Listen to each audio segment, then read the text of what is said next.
Section 3.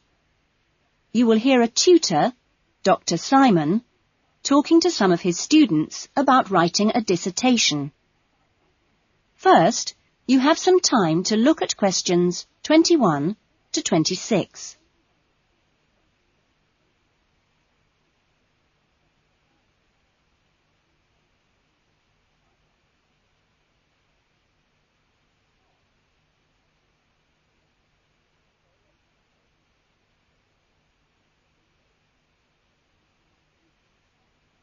Now listen to the discussion and answer questions 21 to 26. Welcome back to the new term. Hope you've had a good break and that you're looking forward to writing your dissertation. Now, what I'd like to do in this session is give you the opportunity to ask questions on writing the dissertation. Requirements, milestones, who to see when you need help. It's very informal. It may all be written on paper, but it's nice to get it confirmed. So, anything you'd like to ask? Dr. Simon, is there a fixed hand-in date yet?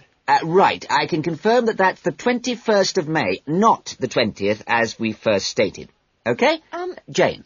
What about the word limit? Well, we try to be pretty flexible on this, but in broad terms it's 18 to 20,000. And you can choose your topics, anything from years 2 and 3. Yes?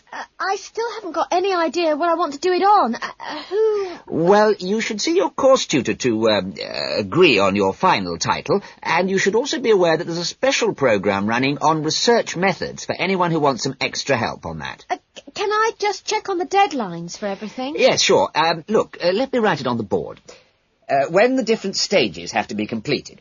First of all, you've got to work on your basic bibliography. And that's due into your course tutor by the 31st of January, which is just 2 weeks away, so you'd better get a move on that.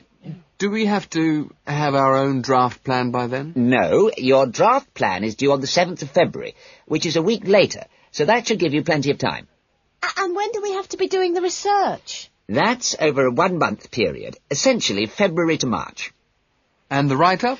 Well, you can't really get going on your writing until you've got quite a bit of the research done. So that's really March to May, with the hand-in date on the 21st. Any more questions? Now you have some time to look at questions 27 to 30.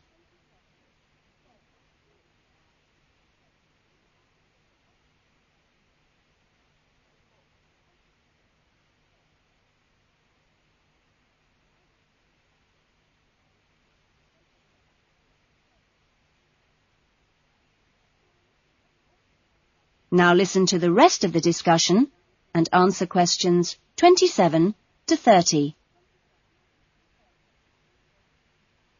Well, sir, just some advice, really. It's about computers. Would you advise us to buy one? What can I say, Andy? I know it's a massive expense, but I really feel it would be of great benefit. You can always look in the student union adverts for second-hand ones. Yes? I've been looking at some of last year's dissertations. Oh, is that a good idea, sir? I heard... Well, I don't think you should read them in detail too early, or you might end up taking more of their ideas than you realise. But yes, it really is the best guide you can have to the expectations of what's expected when you write a dissertation. Sorry, Jane, I interrupted you. That's okay. It's just that they did a lot of research using questionnaires. Is that a good idea? I think questionnaires are very good at telling you how people fill in questionnaires. But to be frank, they tell you very little else. Avoid them. About interviews, is it okay if we interview you? The tutors? Well, I don't see why not.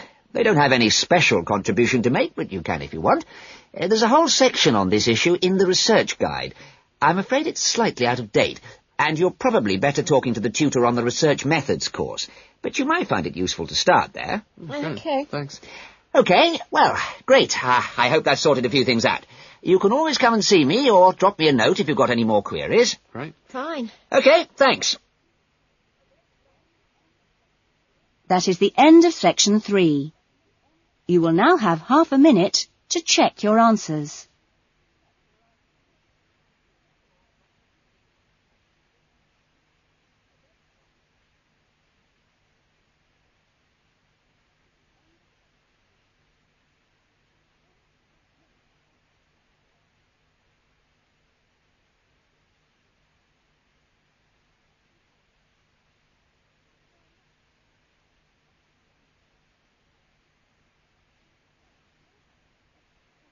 Now turn to section 4.